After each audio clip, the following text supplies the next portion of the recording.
Hello guys, welcome back. ഇന്ന് പോളണ്ടിനെ അടിച്ച് കുത്തി പൊട്ടിച്ചിരിക്കുകയാണ് പോർച്ചുഗൽ 5-1. ഈ 5-1 ഗോളടിക്കാൻ കഴിയും ഇങ്ങനത്തെ ഫ്രണ്ട്ലി മാച്ച്, ക്വാളിഫൈ മാച്ചിനൊക്കെ സാധാരണമായി പോർച്ചുഗൽ അടിക്കാറുള്ളതാണ്. ഓക്കെ, പക്ഷേ ഇതിലൊരു സ്പെഷ്യൽ ഒരു കാര്യം നടക്കുന്നുണ്ട്.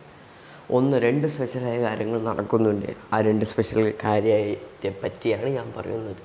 ഓക്കെ, ഒന്നാമത്തെ സ്പെഷ്യലായ കാര്യം എനിക്കായി തോന്നിയത് 59-ാം മിനിറ്റിനാണ് ഈ ഒരു ഗോളടി മേലെ തുടങ്ങിയത്. എന്നിട്ട് 5 ഗോളടിച്ചിരുന്നത് സാധാരണമായ കാര്യമാണ്. പക്ഷേ നമ്മളെ പോർച്ചുഗൽ ഫാൻസിന് ഇങ്ങനെയൊക്കെ റെയർ കേസിൽ മാത്രമേ ആഘോഷിക്കാൻ സമയം കിട്ടുള്ളൂ, അല്ലേ ഗൈസ്? നമ്മളങ്ങനെയാണ്.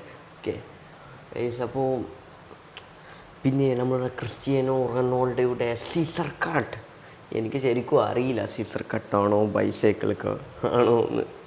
അതുകൊണ്ട് നിങ്ങളൊന്ന് കമൻ്റ് ഇട്ടിട്ടോ. എനിക്കറിയില്ലാത്തതുകൊണ്ട് മാത്രം സീസർ കട്ടാണോ ബൈസൈക്കിൾ കട്ടാണോ ഒന്നും ഒരു സംശയകരമായൊരു നിമിഷത്തിലാണ് ഞാൻ നിൽക്കുന്നത്. ഓക്കെ, നിങ്ങളൊന്ന് കമൻ്റ് ഇടും.